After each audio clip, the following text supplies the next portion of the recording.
El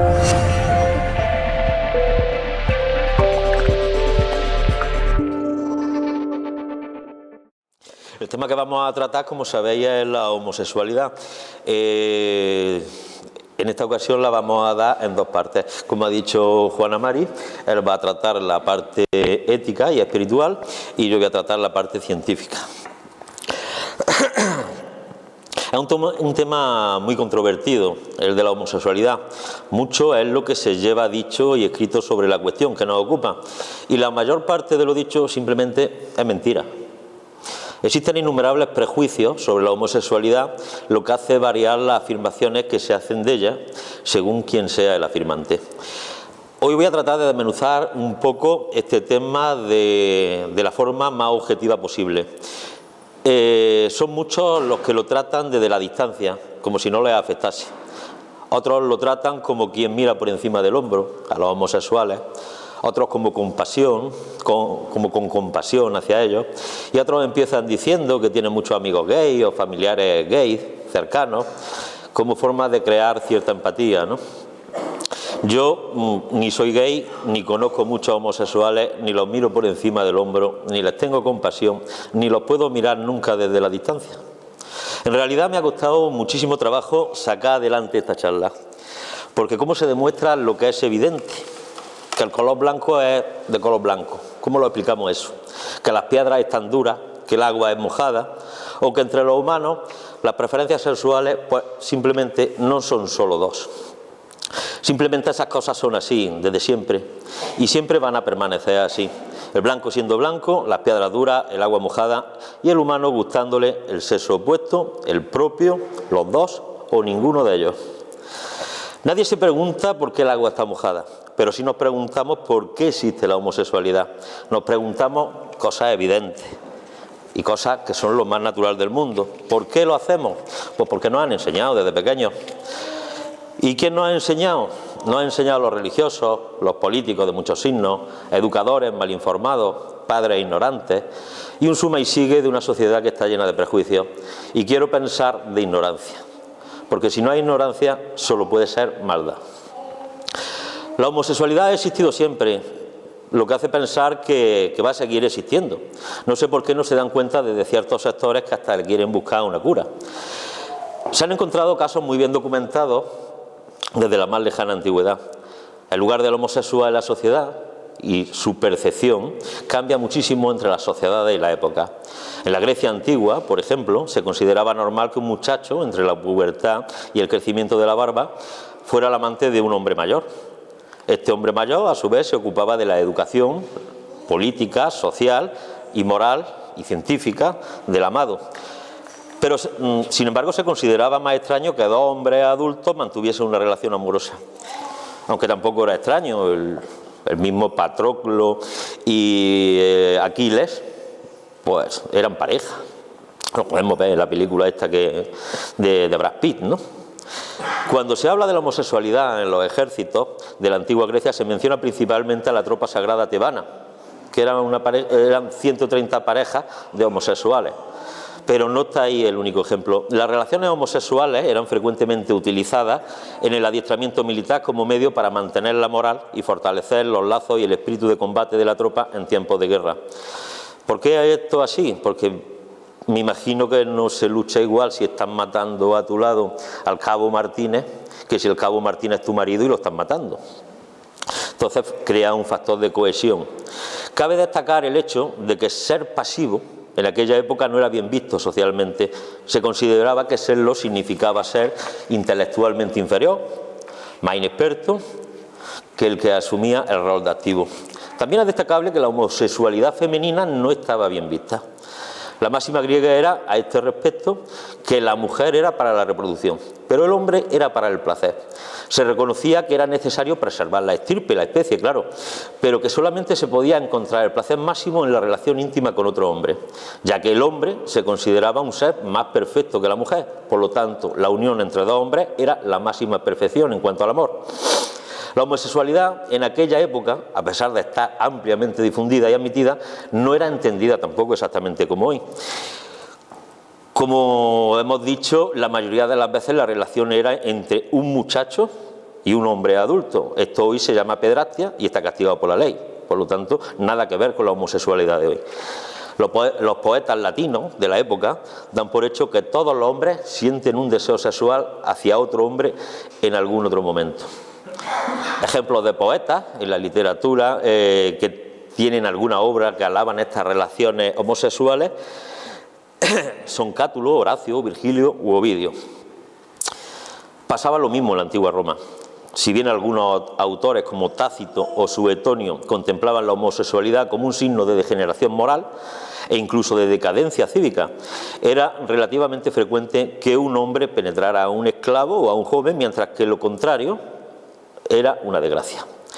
De Julio César, que era un gran genio, un emperador romano y un gran genio militar, se decía que era la mujer de todos los hombres y el hombre de todas las mujeres.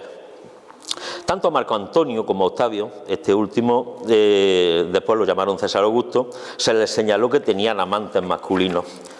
Suetonio, este historiador, consignó que el emperador Nerón, tomando el rol pasivo con el liberto Doriforus, imitaba los gritos y gemidos de una mujer joven y se enteró todo el mundo en el palacio. El emperador Nerón fue el primer emperador romano que se casó con otro hombre. Lo de los matrimonios gay vemos que viene de largo. Se casó con un joven eunuco de palacio que se llamaba Ésporo y lo convirtió en Sabina para reemplazar a su amada y fallecida Popea.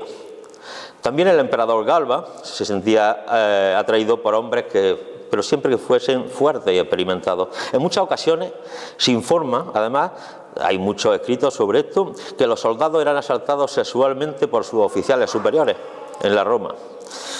En el siglo I, Suetonio y Tácito constatan la generalización de matrimonios entre hombres. No había trabas, ya que el matrimonio en la antigua Roma era simplemente un contrato.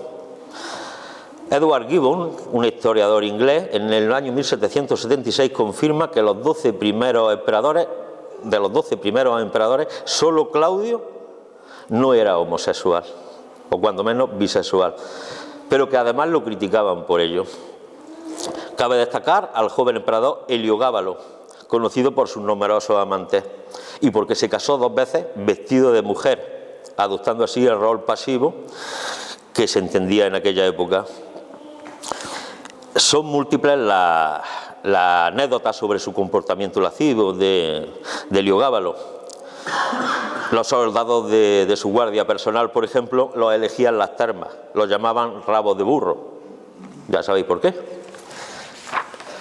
Esa aceptación social de las relaciones pederastas y también las homosexuales de aquel tiempo fue decayendo a lo largo de los siglos, a medida que se fue implantando el cristianismo. En el resto del mundo, no solo en Grecia y Roma, solo hace falta echar una mirada rápida a la historia y nos vamos a dar cuenta que la homosexualidad ha existido en todas las civilizaciones y en todos los tiempos. Existió entre los chinos y los japoneses, que la llamaban sudo, entre los mochicas, los quechuas y los aztecas en América y absolutamente en todos los pueblos. Pero que no sabéis cuál era uno de los gremios en la que la homosexualidad se daba con más naturalidad. Pues era el gremio de los piratas. En un ambiente marítimo, carente de mujeres, y siendo este grupo social de un mismo sexo, en la inmensa mayoría de los casos, la homosexualidad y las prácticas homosexuales eran ampliamente aceptadas, formaban parte de la vida diaria. La mayoría de los piratas rechazaban la heterosexualidad, incluso cuando llegaban a puerto, que tenían oportunidad de realizar sexo con prostitutas, sin embargo, seguían prefiriendo hombres. Incluso las mujeres que capturaban no las violaban. En la mayoría de los casos, claro. Lo que pedían eran rescates por ellas, era para lo único que les servía. Algunos piratas, al igual que los griegos, preferían a los muchachos jóvenes, los raptaban y los obligaban a aprender sobre marinería y los entrenaban, eran entrenados por un pirata tutelar. El pirata y su aprendiz creaban fuertes lazos de amistad, llegando incluso a dormir y a comer juntos, y en algunas ocasiones pues incluso compartían el botín con ellos. Los piratas conformaron los primeros matrimonios o uniones homosexuales de la historia moderna. Aquellos matrimonios eran conocidos como mateloteis. ¿Qué era esto? Esta palabra tan rara. Pues era, al igual que en los romanos, una unión contractual entre dos hombres. En esta unión se incluía la herencia de los bienes en caso de fallecimiento de uno de los cónyuges y bueno, pues una serie de beneficios, al igual que se hace ahora. El matelot era generalmente el compañero más joven o el más desfavorecido económicamente. Un caso notable de mateloteis es la unión de los piratas Legolif y el famoso Pulverín. También pasaba esto entre las mujeres, como era el caso de Anne Boleyn y Mary Read, dos piratas muy famosas de la época.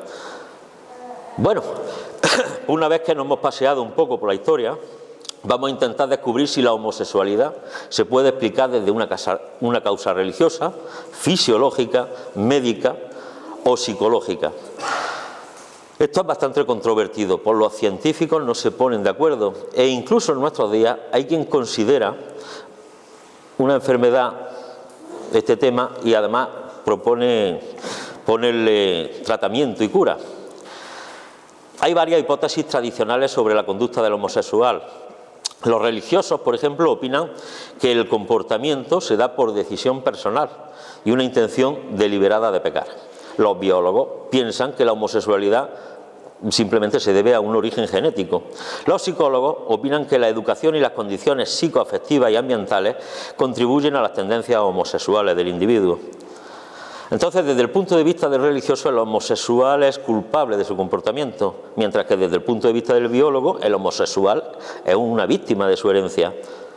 Desde el punto de vista psicológico, el homosexualismo se da simplemente por una causa de influencia familiar disfuncional. Empecemos a ver cómo ve la religión el tema. La relación entre la homosexualidad y la religión ha variado mucho a lo largo del tiempo y también de la localización geográfica.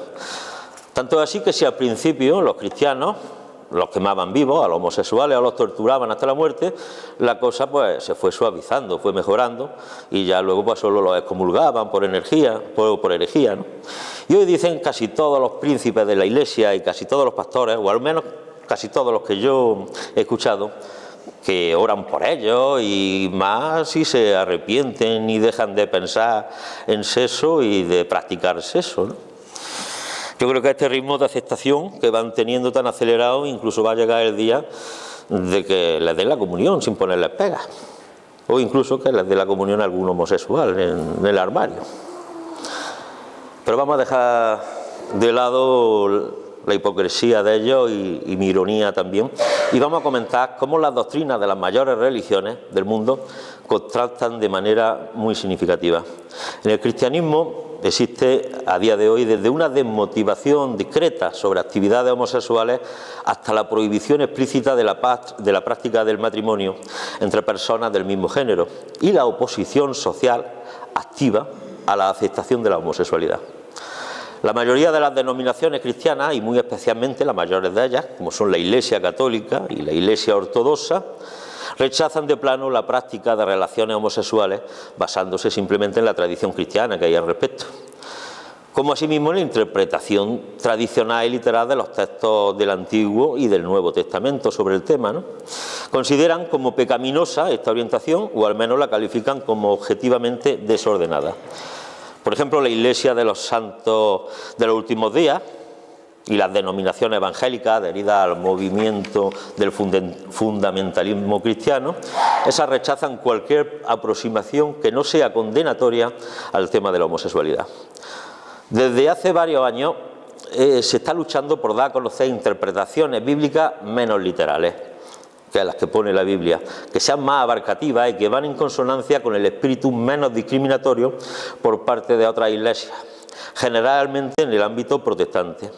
Y así, o bien son tolerantes con la homosexualidad, o existe un vivo debate, por lo menos entre ellos, para aceptarla.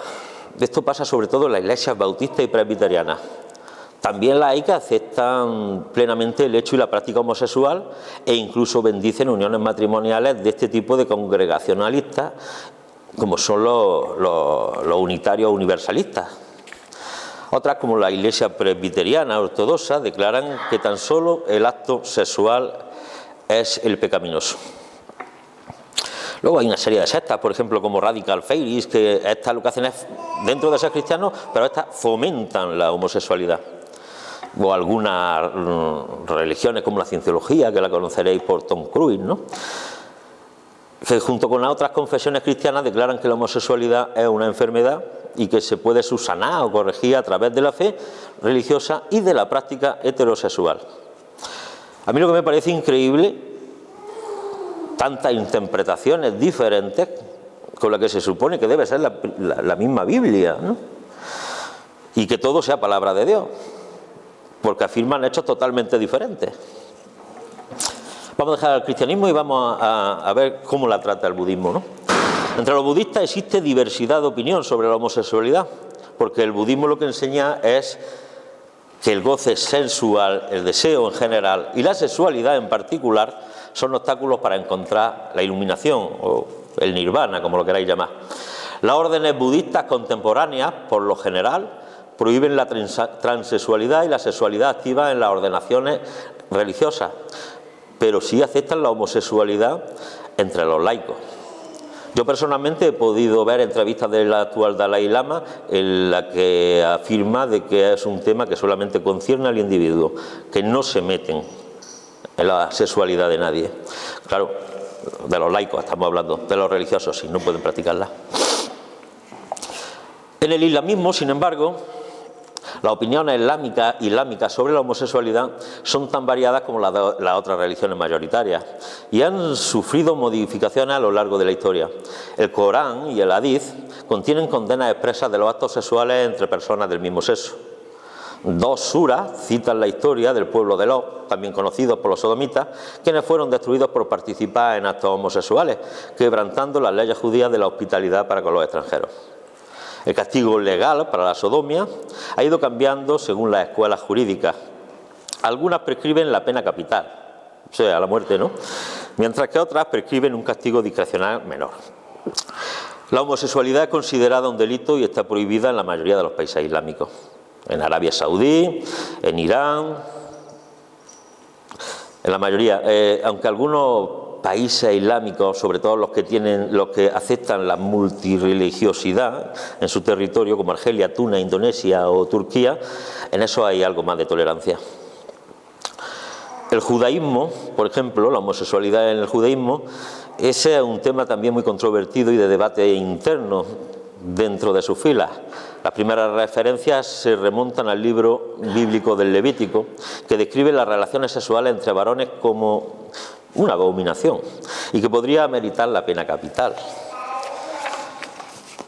Ese es el castigo que le ponen. Sin embargo, la Torá no tiene referencias de la conducta homosexual entre mujeres. Vamos a pasar a ver algunos aspectos médicos.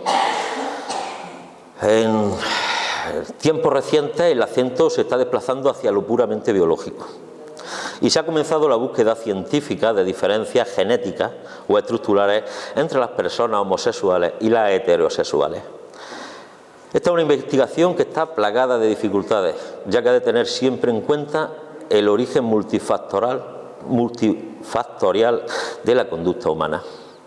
Los hallazgos recientes, y sobre todo los que más han cautivado a la opinión pública, son los que asocian la conducta homosexual con alteraciones de la estructura cerebral o de los genes.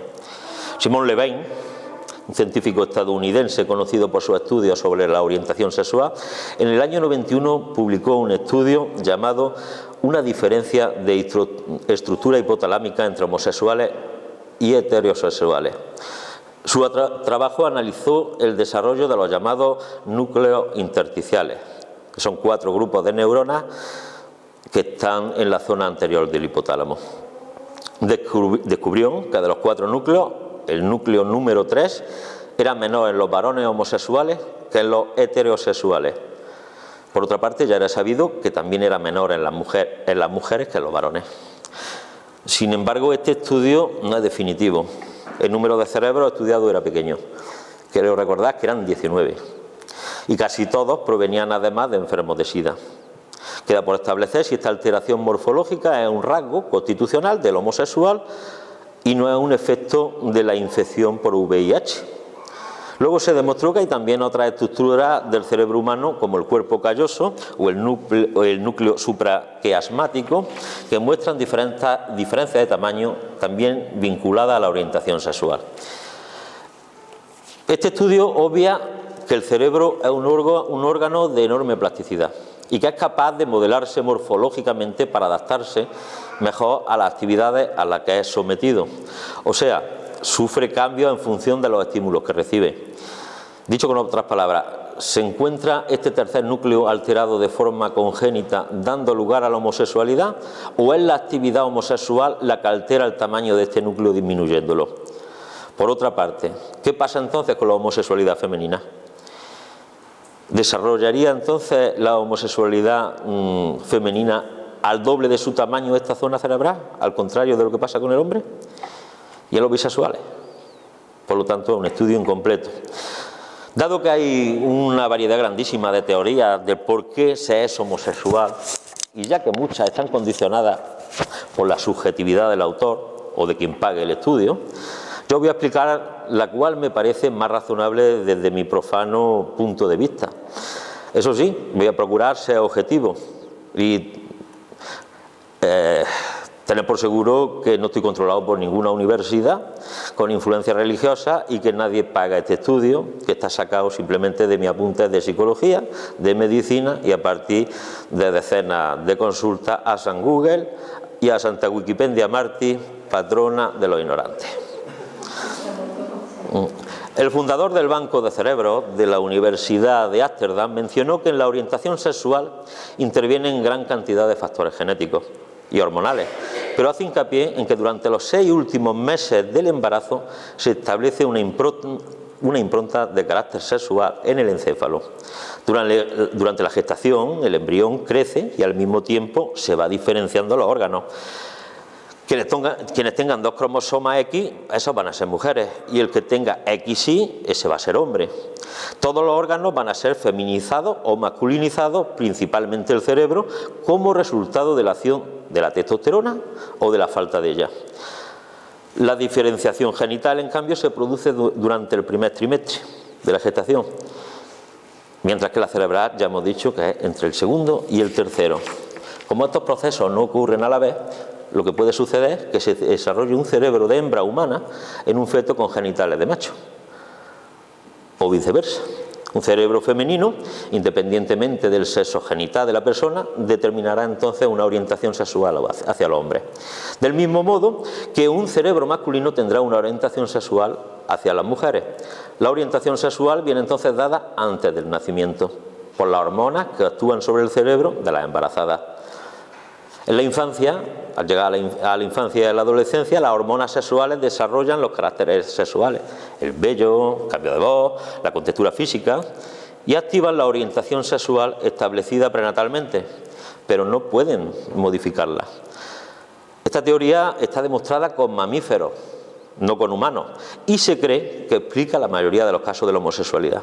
Y digo la mayoría, porque como veremos, el resto de las ciencias también reclama su parcela de razón y dan otro tipo de causas. Hay otro estudio que fue realizado por Hammer, que también es interesante, que analizó la relación entre la orientación sexual de los varones y un marcador genético del cromosoma X. Este autor, junto con su equipo, investigó un árbol genealógico de 114 familias con algún miembro homosexual e intentó establecer una regla de parentesco entre los miembros de la tendencia homosexual. Al parecer, sí puede existir un factor genético ligado al cromosoma X del que los varones poseemos uno y, como hemos dicho, los hombres, las mujeres poseen 2, ¿no? Para comprobar esta hipótesis, además realizó un estudio con 40 familias, mirando este marcador genético de ADN específico para esta región del cromosoma X, y encontró que existía una relación entre la presencia del marcador y el cromosoma X y el comportamiento homosexual.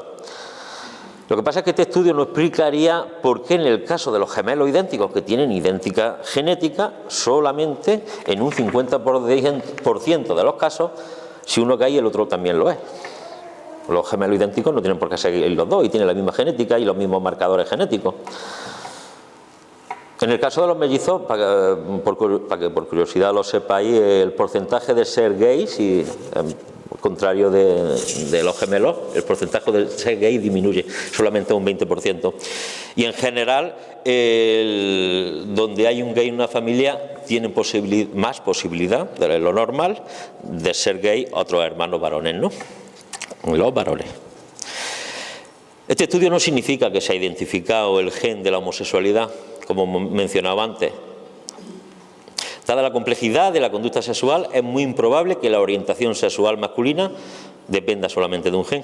Este hallazgo es solamente una prueba inicial de que existe un factor o factores genéticos ligados a la homosexualidad masculina. Sigue sin saberse de qué gen o genes se trata y por qué unas veces se expresa y otras veces no, o cómo influyen en la conducta. Por eso estaría descartada la teoría de que la homosexualidad es exclusivamente genética. Como hemos visto anteriormente, la conducta sexual es, desde el punto de vista biológico, resultado de una interacción compleja de varias tendencias. Por esto, el hallazgo de un solo factor nos da muy pocas luces acerca de los trastornos genéticos, con las consiguientes modificaciones neurológicas, hormonales, etc. Son causa de la tendencia homosexual, aunque estos no son causa de la tendencia homosexual, pero sería un camino para empezar a saberlo, ¿no? Sería necesario además conocer otros genes que orienten la conducta juvenil de juego, la conducta de relación, etcétera, ¿no? Pero es que para colmo, en el hombre estos estudios biológicos están dificultados porque el hombre tiene capacidad de decisión. Por poner un ejemplo de otro tipo, no toda alteración genética que determina una mayor agresividad del varón, por ejemplo la trisomía XY, produce conducta agresiva. Pero el hombre se puede sobreponer a esa agresividad, a esas inclinaciones.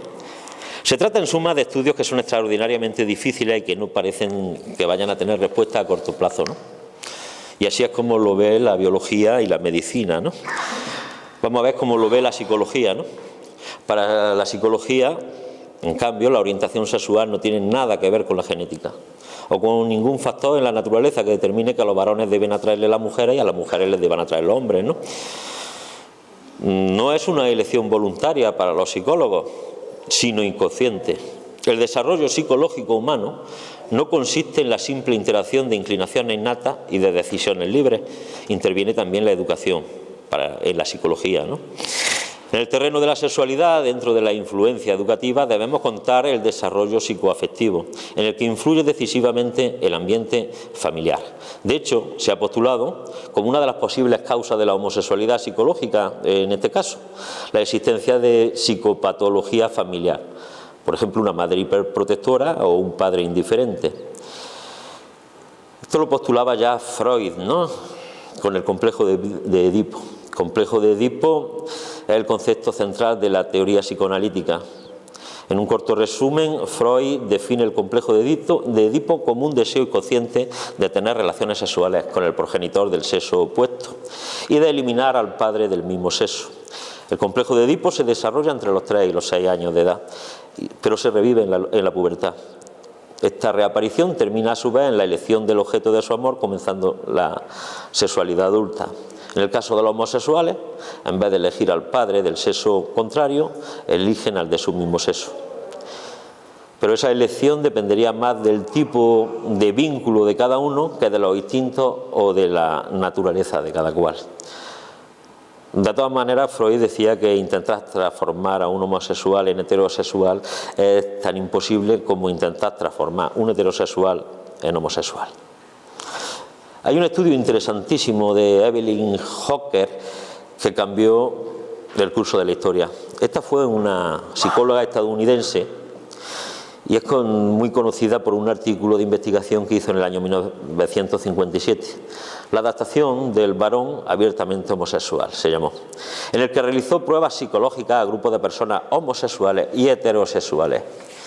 Y pidió a expertos que, basándose en estas pruebas, los expertos no sabían si eran homosexuales o bisexuales, determinase después quién era homosexual o bisexual, ¿no? Los expertos no pudieron determinar nada. El experimento ha sido replicado posteriormente y demuestra que los homosexuales no tienen una peor adaptación social que el resto, ni adolecen de ninguna patología mental como en mayor grado que el resto de los grupos de población, ¿no? La conclusión fue que como estaba psicológica y mentalmente equilibrado, no habrían de poder haberlo hecho, no habrían elegido ser homosexuales sino heterosexuales. ¿Por qué es tan importante este estudio? Porque contribuyeron a que la American Psychiatric Association decidiera retirar la homosexualidad de su manual diagnóstico y estadístico de los trastornos mentales, el DSM, en el año 1973. La decisión de dejar de considerar la homosexualidad como una enfermedad mental se basó en que es imposible diferenciar la orientación sexual de una persona si no le pregunta directamente. No hay ningún tipo de test o de prueba, ni ninguna entrevista clínica, ni de valor epidemiológico observacional que permita adivinar la homosexualidad de nadie. La comunidad LGBT no tiene mayor porcentaje de enfermedad mental, ni de suicidio, ni de nada, que ninguna otra minoría discriminada. Fijaos que digo discriminada. Ser homosexual no implica ni más ni menos infelicidad, ni más ni menos esquizofrenia, ni más ni menos suicidio que ser heterosexual. Claro, ajustado al estrés de las minorías. Es decir, de acuerdo con la Sociedad Americana de Psiquiatría, es la homofobia, no la homosexualidad, sino la homofobia la causa de los suicidios en los jóvenes homosexuales.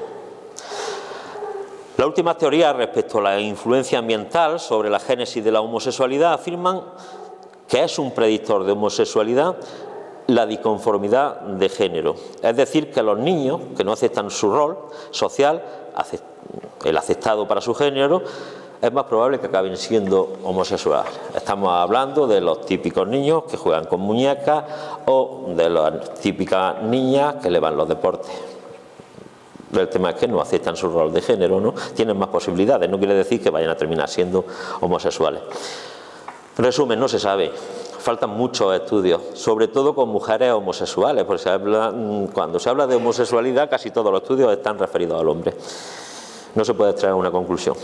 Lo que está claro es que un aumento de hormonas sexuales masculinas durante el embarazo, asociado a una falta de imposición del rol social de género, son factores importantes que regulan la sexualidad de las personas. Pero que al final sea heterosexual o homosexual no es tan diferente. Varían simplemente unos pocos nanogramos de una molécula y que te hacen de una forma u otra.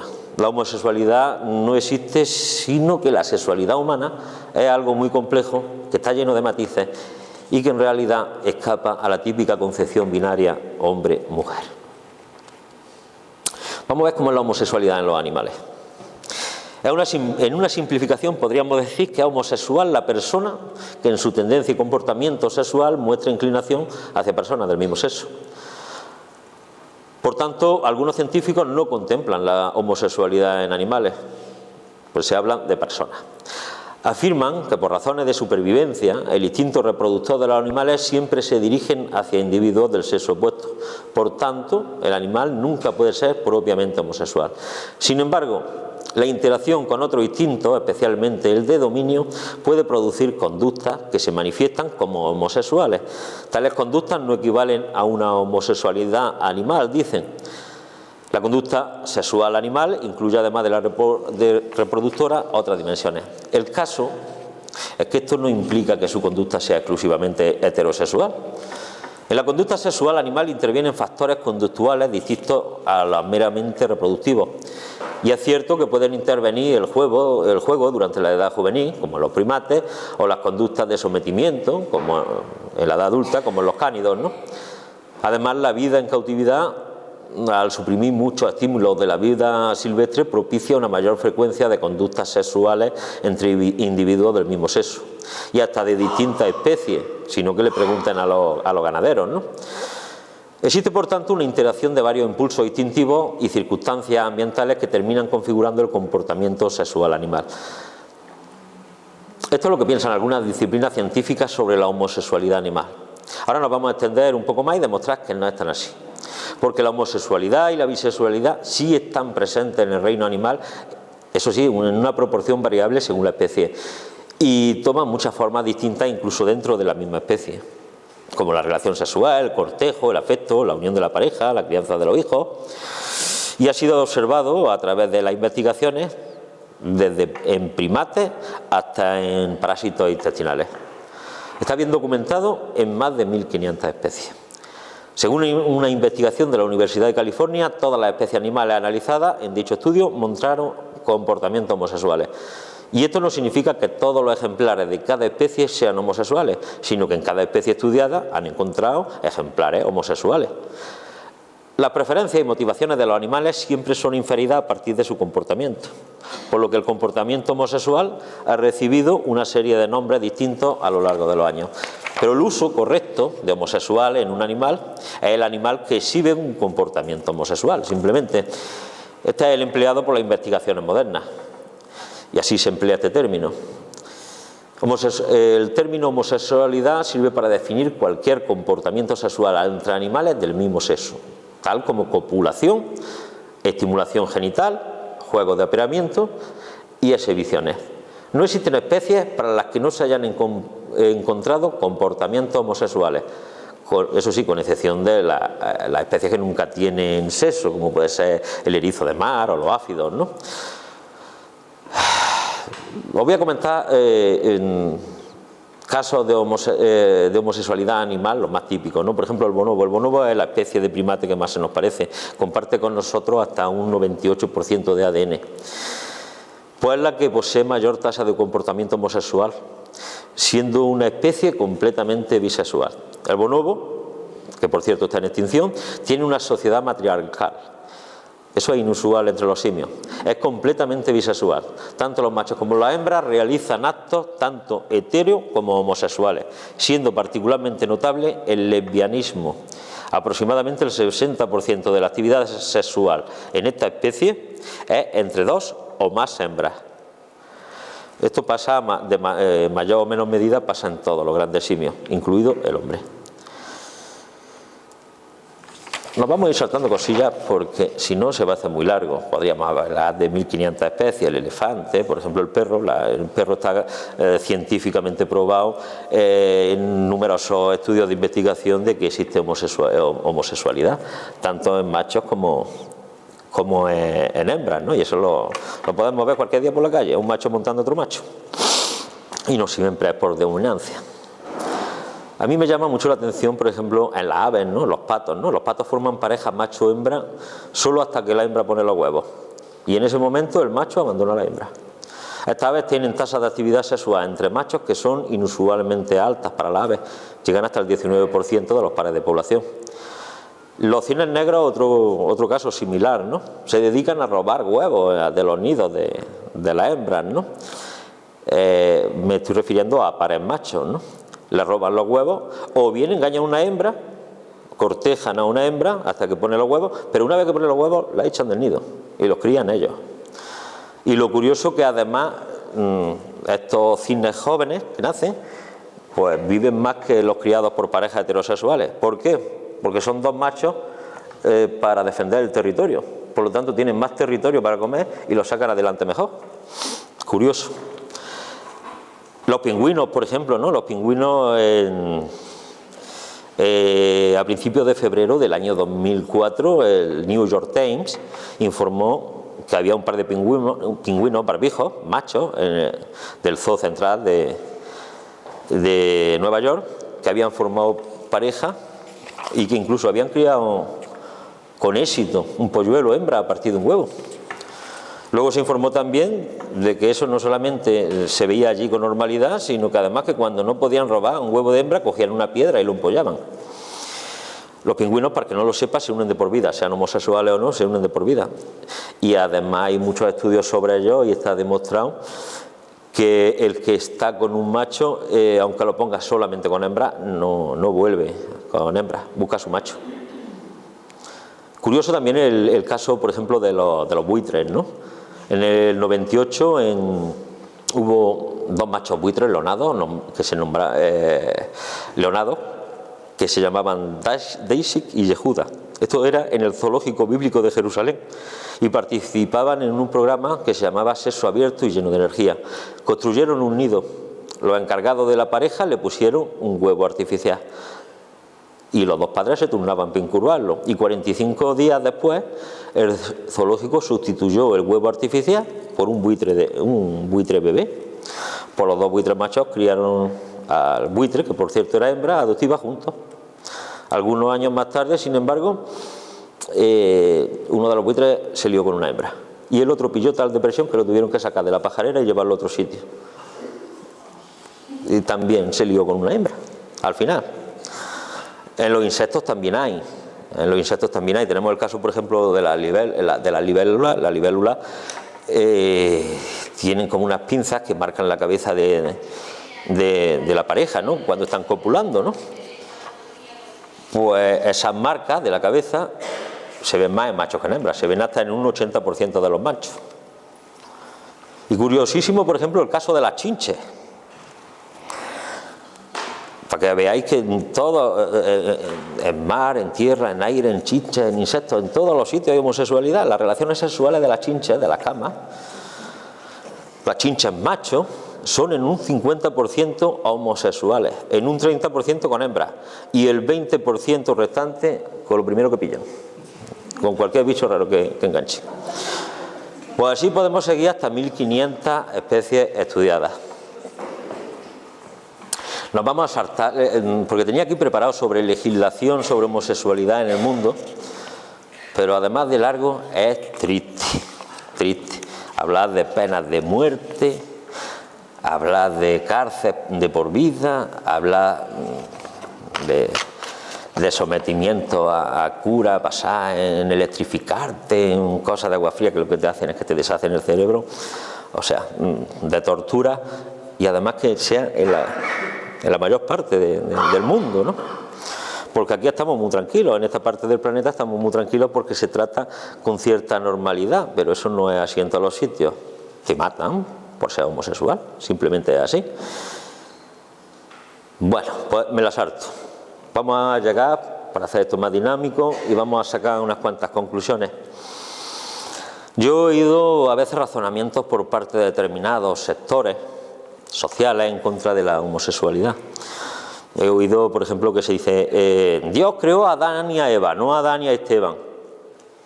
Pues ante este razonamiento tan lúcido, yo me pregunto, ¿y quién creó entonces a Esteban? También dicen que la conducta homosexual va contra las leyes de la naturaleza. Sin embargo, por eso he puesto la parte animal, se da en todas las especies del reino animal. Y no olvidemos que somos animales, simios, homínidos, para ser más exactos, ¿no? Luego están los que afirman que el acto sexual pues solo debe tener un sentido reproductivo en aras de la conservación de la especie, y esto no es posible en las relaciones homosexuales. A estos si les preguntamos cuántos hijos tienen, te dicen 1 o 2, ¿no? Qué hipócritas, ¿no? ¿Qué quiere decir? ¿De que se han acostado con la pareja nada más que 1 o 2 veces a lo mejor en 20 años? Porque tendrían que tener un hijo por año, ¿no? Si el fin es solamente reproductivo. Qué hipocresía. Otros iluminados dicen que los homosexuales, el tema de la homosexualidad, el problema que tiene es que constituye un foco de enfermedades venéreas. O sea, los heterosexuales no tenemos enfermedades venéreas, ¿verdad? Pues está demostrado que, por ejemplo, el SIDA lo sostenemos a día de hoy los heterosexuales, no los homosexuales, que ellos tienen más cuidado que nosotros.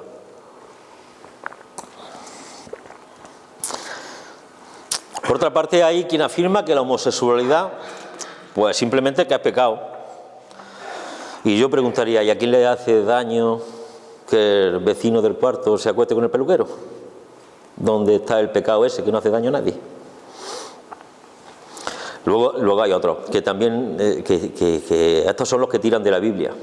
Afirman que Dios abomina la homosexualidad y te ponen como ejemplo Sodoma y Gomorra, que fueron destruidas por este tipo de perversiones. Vamos a razonar un poco. Según la estadística, hay entre un 6 y un 8% de homosexuales en España. Según Kingsley, que hizo un estudio más completo, hay sobre un 10%. Según yo, hay bastantes más, porque la mayoría pues, no lo dicen, ¿no? Pues nos vamos a quedar con lo que dice Kingsley, un 10%. Vamos a hacer una cuenta sencilla. Montilla tiene 23.200 habitantes. El 10% son 232. Pues resultaría que solamente en un pueblo, que no es ni grande ni chico como Montilla, anoche podrían haberse cometido pues 232 actos homosexuales, según la Biblia, pecaminosos y abominables. De hecho, seguramente se cometieron. Esos son 85.600 al año, ¿no? Pecados contra Dios, solamente en Montilla. Imaginaros en Córdoba, en Madrid. Estas cifras son muy superiores a las que pudieron cometerse en ciudades antiguas como Sodoma y Gomorra, que tenían bastante menos población. No llegarían ni a ser de grandes como el barrio de Chueca, ni mucho menos. ¿Alguien ha visto una lluvia de fuego destruyendo ciudades o alguien convertirse en sal? No. Pues siendo Dios justo e inmutable con sus leyes, hace tiempo que nos tendría que haber destruido como a Sodoma y Gomorra. Nos tendría que haber dado el mismo tratamiento, con más razón porque somos más y cometemos más pecados. Como último ejemplo contra la homosexualidad, voy a poner a los que dicen que la homosexualidad es una enfermedad. Vamos a darle la razón. Vamos a darle la razón y le decimos que es una enfermedad. ¿Vosotros conocéis a alguien que haya fallecido de puro gay? ¿Qué pasa si yo voy al médico y le digo que me dé la baja laboral porque me siento hoy demasiado gay? ¿Se puede pedir a la Seguridad Social una pensión por tener una homosexualidad crónica y además creciente? O sea, una enfermedad degenerativa, ¿no? No se puede, ¿verdad? ¿Qué clase de enfermedad es esa que no te mata, que no te imposibilita para trabajar, que no se te puede certificar y que a pesar de ser crónica no te supone ninguna minusvalía? ¿Se ocurre alguna enfermedad igual que no impida nada? A mí la única que se me impide, la calvicie, ¿verdad? Que no te imposibilita de nada tampoco. Bueno, parece ser que la única verdad es que todo es mentira. Que ser homosexual es no solamente natural, sino que además es muy común. Y que solo es una de las muchas expresiones que tiene la sexualidad humana. Y de que por sí sola no comporta ningún problema. Aparte del de la discriminación. Por parte de una mayoría de ignorantes. Y repito que quiero pensar que ignorancia, porque si no solamente puede ser maldad. Aunque mirad en qué mundo vivimos. Esta conferencia a mí me ha hecho reflexionar mucho sobre algunas situaciones que pasan a diario. Preguntémonos los heterosexuales, ¿cómo nos sentiríamos nosotros si estuviésemos obligados a acostarnos todos los días con otra persona de nuestro propio sexo? A esto mismo hemos estado obligando a los homosexuales durante un par de milenios, a casarse y acostarse y mantener sexo, un sexo que les repugna, simplemente para pasar inadvertido. ¿Cómo nos sentiríamos si yendo por la calle cada 100 metros recibe una mirada de desprecio, un insulto? Esto lo tienen que soportar los homosexuales a diario. ¿Qué haríamos si de vez en cuando mejor te lo estés pasando, se te acerca un grupo de idiotas a darte una paliza porque les desagrada tu imagen? Los gays con frecuencia pasan por esos trances. ¿Y si no cerrasen todas las puertas a la mayoría de los trabajos y nos vemos abocados a la delincuencia o a la prostitución? A esto se están viendo obligados muchos homosexuales. ¿Y si no se fiasen ni de dejarnos a solas con un niño por si le hacemos algo? Este tipo de acusaciones las tienen los homosexuales a diario. ¿Y si tuviésemos a diario el desprecio y el reproche de nuestra propia familia? Por esto pasan muchísimos homosexuales. No solamente eso. ¿Y si se nos niega hasta ampararnos en Dios porque lo estamos ofendiendo solamente con nuestra naturaleza? Esto le están haciendo creer a los homosexuales desde hace 2000 años. Qué mundo más loco, qué aberración. A mí me repugna. Un mundo donde encarcelamos a los amantes por amar. Un mundo donde nos escandalizamos si dos hombres se besan en un parque, pero pagamos para ver cómo dos hombres se matan en un ring. Un mundo donde despreciamos a nuestros hijos y hermanos por no ser como quiere que sea el vecino. Un mundo donde preferimos orfanatos de niños antes que a hogares con niños. Este es un mundo donde condenamos al infierno a los que se aman y pretendemos nosotros ganar el cielo odiándolos, porque es que eso que hacen ellos no se hace. Un mundo en el que rematamos con nuestro desprecio continuo a los que sufren por nuestro continuo desprecio. Un mundo en el que odiamos sin conocer porque preferimos odiar a conocer. Y aún así es un mundo en el que los enfermos son ellos y nosotros los sanos. Y hasta aquí hemos llegado hoy. Ahora sí tenéis